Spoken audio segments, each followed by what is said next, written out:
Daí galera, beleza? Hoje eu estou trazendo um vídeo bem diferente e até mesmo inédito aqui no canal. Eu recebi comentários de alguns de vocês pedindo esse tipo de vídeo por simplesmente querer saber mais coisas relacionadas às histórias e quadrinhos do Homem-Aranha. Cara, eu não tenho nem a ideia de como que eu vou chamar esse quadro aqui, mas que fique claro que o vídeo de hoje é o piloto e só retornará se tiver um bom feedback por parte de vocês, ok? Mas enfim, hoje eu trago pra vocês a origem e um pouquinho da história sobre a versão noir do Homem-Aranha, que é uma versão não tão conhecida por todos, mas que eu vejo muito interesse e curiosidade por parte de muitos.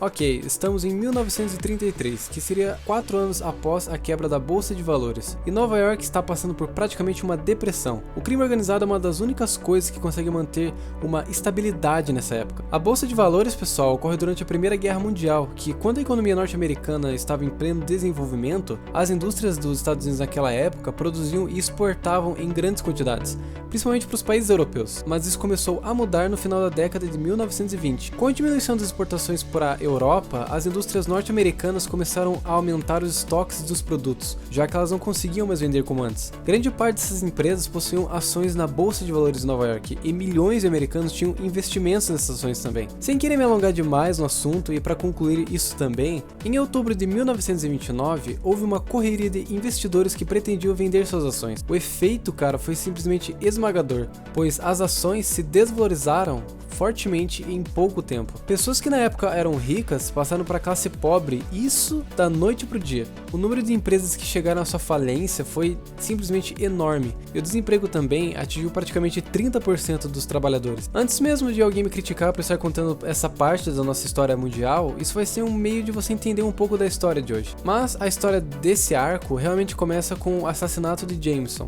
E como sempre, a culpa de tudo isso aponta para o Homem-Aranha. Mas em seguida, tudo volta no tempo e assim partimos adiante com Ben Urich contando a história. Mas antes de eu prosseguir comentando sobre Urich, vamos contar um pouco da história dos tios de Peter, ok? Certo, como eu disse, nós estamos em 1933. E nas ruas de Nova York nós conhecemos então a Tia May, que aqui nesta versão ela é uma grande protestante socialista. Ela passa uma grande parte do seu tempo criando multidões a tomar uma posição em relação ao governo corrupto da época, em busca de uma sociedade melhor e sem exploração. Entendeu por que eu expliquei da crise agora há pouco? E o tio Ben, inclusive, acompanha a Tia May nos seus diversos discursos, até ele ser assassinado por cães. As suspeitas apontam que foi por ordem do chefe do crime organizado, que seria o Duende. E vale ressaltar que aqui nessa versão o Duende não é qualquer vilão, cara. Aliás, ele nunca foi, né? Ele tem controle absoluto sobre a cidade, fazendo de cada canto os seus olhos e ouvidos espalhados graças aos seus capangas. Isso mostra que nessa época todas as pessoas faziam o necessário para sobreviver e até mesmo tentar ter uma vida normal. Isso é retratado super bem na história. Mas o Duende não é o único vilão dessas histórias. Há vários outros, mas eles não têm poderes. Até porque nessa época era meio impossível acontecer alguma coisa de sobrenatural, né? Se caísse um pintor de uma escada, já era notícia. Tipo, pá, primeira página, Zezinho caiu da escada enquanto trabalhava. Mas falando sério, cada vilão tinha sua característica, o que os tornavam perigosos da mesma forma com os da versão original. E pro pessoal que gosta da história de origem, essa aqui é uma que conta super bem a do Homem-Aranha. É um ponto de vista bem diferente, até porque ela foi adaptada para a época, né, ao mínimo possível, já que estamos falando da década de 30. Mas o que significa noir? Noir, pessoal, significa a palavra preto. Essa palavra está em francês e se pronuncia dessa forma mesmo. Preto nada mais é do que a cor do uniforme do Homem-Aranha dessa versão, certo? Já que nessa versão ele age no modo stealth, pelas sombras, nos cantos escuros, sempre sendo discreto nas horas que precisa combater o crime organizado. Como podemos ver, ele tem um roupão em preto com alguns acessórios, como até uma lanterna, que é o clássico do Homem-Aranha, certo? Mas ele também carrega um revólver para combater os inimigos. E também usa em algumas horas um chapéu, e sem contar que também possui um óculos, junto a uma máscara negra para logicamente ocultar a sua identidade, né? E também o ajudar a ver sobre a escuridão. Há inclusive um jogo chamado Experiment Shattered Dimensions, no qual é possível jogar com essa versão. E é super legal, inclusive. E como sempre, pessoal, em qualquer história que se preze do Homem-Aranha, temos neste arco várias intrigas pessoais e as escolhas entre dever e responsabilidade do Homem-Aranha. O que podemos destacar mesmo é que todos os personagens são muito bem elaborados, até mesmo, digamos, os menos importantes. Aqueles que não aparecem muito são muito bem apresentados, sabe? E, inclusive, também há várias referências aos vilões clássicos do Homem-Aranha. Mas a trama gira praticamente mesmo em torno da vida de Peter como o Homem-Aranha.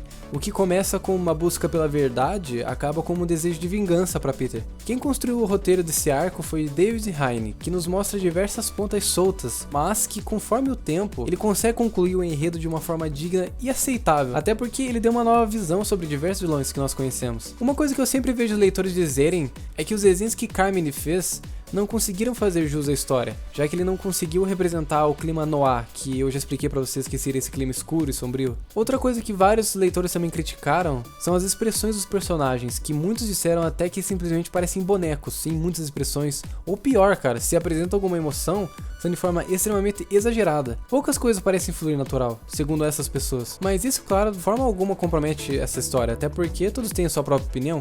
Particularmente eu gostei dos desenhos, até porque a mídia, os carros, prédios e todo esse clima dark foi muito bem adaptado, pelo menos pra mim, né? Mas pra concluir finalmente esse vídeo, eu lembro que parece que a Panini lançou esse arco em 2011, se eu não me engano, foi dividido em até mesmo 4 edições, com o preço de R$19,90. Eu não sei se ainda está circulando essas edições por aí, mas com certeza é fácil de encontrar elas em sebos. Em geral, o que nós podemos dizer sobre essa versão é que é notável como eles conseguiram mostrar mais uma vez a história de origem e não pareceu ficar chato ou repetitivo.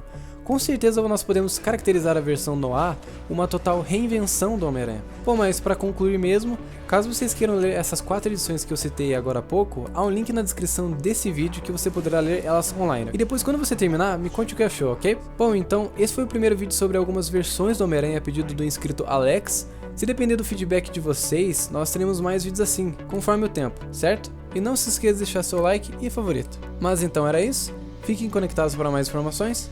Muito obrigado e fui!